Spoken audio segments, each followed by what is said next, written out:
Hello అండి. మన తెలుగువారికి ఎంతో ఇష్టమైన గోంగూర నిల్వ పచ్చడి అండి ఇది.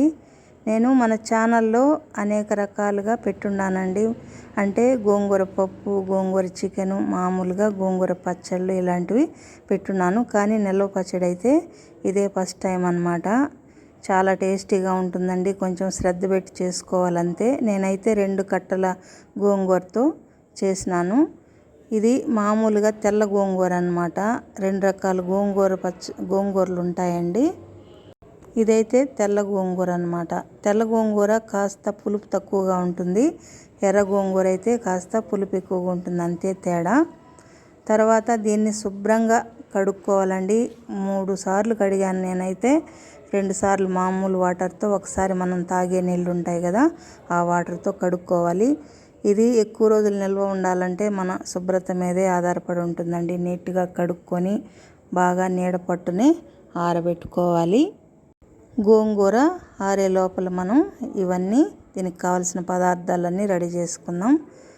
జీలకర్ర, ఆవాలు, అలాగే కాస్త ధనియాలు ఇవన్నీ వేసి మెత్తగా గ్రైండ్ చేసుకోవాలి. నేనైతే వేపలేదండి, పచ్చిగానే గ్రైండ్ చేసుకుంటా ఉన్నాను. ధనియాలు, తర్వాత ఎండుమిర్చి. కొలతల్లో చెప్పాలంటే ఇది ఒక 50 గ్రాములు ఉంటాయండి ఎండుమిర్చి.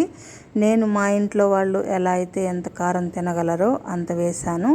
మీరు మీ క్వాంటిటీని బట్టి మీరు ఎలా అయితే తినగలరో అంత వేసుకోండి. ఇవంతా కొద్దిగానే వేసుకున్నానండి దీనికి తగినంత.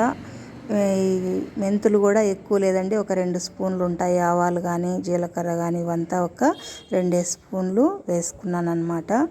తర్వాత ఇవంతా మెత్తగా గ్రైండ్ చేసి పక్కన ఉంచుకోవాలి. ఇది ఎంత మెత్తగా వీలైతే అంత మెత్తగా గ్రైండ్ చేసి పక్కన ఉంచుకోండి. తర్వాత ఒక పెనం పెట్టి ఆయిల్ వేసుకొని అందులో మనం కడిగి ఆరబెట్టుకున్నాం కదా గోంగూరని, అది వేసి సన్న మంట పెట్టుకోవాలండి. లేదంటే ఎక్కువ మంట పెట్టామంటే మాడిపోయే అవకాశం ఉంటుంది. మనం నీళ్లు పోసి ఉడికించడం లేదు కాబట్టి, అంత ఆయిల్తోనే కాబట్టి మనం సన్న మంట మీదనే మగ్గించుకోవాలి. ఆల్రెడీ గోంగూరలో పులుపు ఉంటుంది, కానీ కొద్దిగా చింతపండు కలిపానండి నేను. మామూలు పచ్చడికైతే అవసరం లేదు చింతపండు. ఇది నిల్వ పచ్చడి కాబట్టి కొద్దిగా పులుపు ఉంటే బాగుంటుందని కొద్దిగా వేసాను. అంటే ఒక నిమ్మకాయ సైజు అంతా కూడా ఉండదండి, దాంట్లో సగం ఉంటుందన్నమాట. ఈ విధంగా సన్న మంట మీద బాగా ఉడికించుకొని మెత్తగా గెంటితో కాస్త మ్యాష్ చేసినట్టు అట్లా అన్నామంటే మెదిగిపోతుందండి. దీన్ని ఇంకా ప్రత్యేకించి మనం రుబ్బాల్సిన అవసరం కూడా లేదు.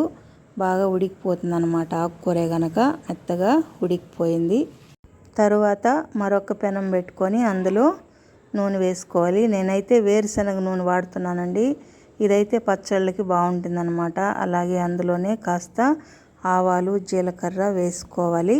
ఇది కూడా సన్న మంట మీద పెట్టుకొని వేపుకోవాలన్నమాట. అలాగే తుంచి వేసుకోవాలి ఎండుమిర్చి.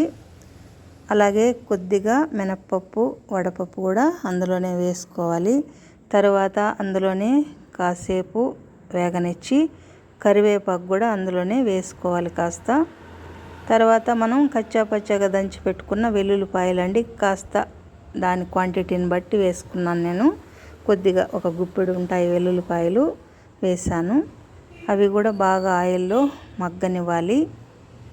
తర్వాత మనం గ్రైండ్ చేసి పెట్టుకున్నాం కదా, ఇది మామూలుగా పచ్చిగానే గ్రైండ్ చేసాం కాబట్టి ఈ ఆయిల్ వేడిగా ఉండేటప్పుడు, అలానే మరీ వేడిగా అవసరం లేదు, ఈ మాత్రం వేడి ఉండేటప్పుడు వేసుకుంటే ఆ ఆయిల్లోనే వేగిపోతాయి అన్నమాట.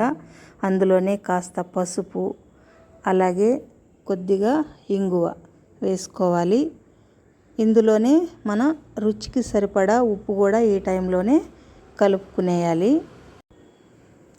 తర్వాత ఉప్పు కూడా కలిపేసాం కదా, కాసేపు అన్నీ మిక్సీ అయిపోయిన తర్వాత ఇందులోనే మనం ఉడికించి పెట్టుకున్న గోంగూరను కూడా సన్న మంట మీదనే కాసేపు ఉడకనివ్వాలండి. ఇది నిల్వ పచ్చడి కాబట్టి కాసేపు సన్న మంట మీదనే ఈ గోంగూరని ఆయిల్లో బాగా మగ్గనివ్వాలి. ఆయిల్ మీకు తెలిసే ఉంటుంది, కాస్త ఎక్కువ వేసుకోవాలండి, నిల్వ పచ్చడి కదా. ఇది శ్రద్ధ పెట్టి చేసుకుంటే 3 months వరకు బయట పెట్టినా కూడా బాగుంటుందండి. అలాగే ఫ్రిడ్జ్లో పెట్టుకున్నామంటే ఒక 6 months వరకు బాగా నిల్వ ఉంటుంది. దేనిలోకైనా, అన్నం లేకైనా, తర్వాత మామూలు సంగటికైనా, దోసకైనా, దేనికైనా బాగుంటుందండి. ఇంతేనండి గోంగూర పచ్చడి రెడీ అయిపోయింది. మీరు కూడా ఒకసారి ఈ విధంగా ట్రై చేయండి. మీకు ఎలా కుదిరిందో చెప్పండి. నా వీడియో కనుక నచ్చితే లైక్ చేయండి, షేర్ చేయండి. మరిన్ని వీడియోల కోసం నా ఛానల్ని సబ్స్క్రైబ్ చేసుకోండి.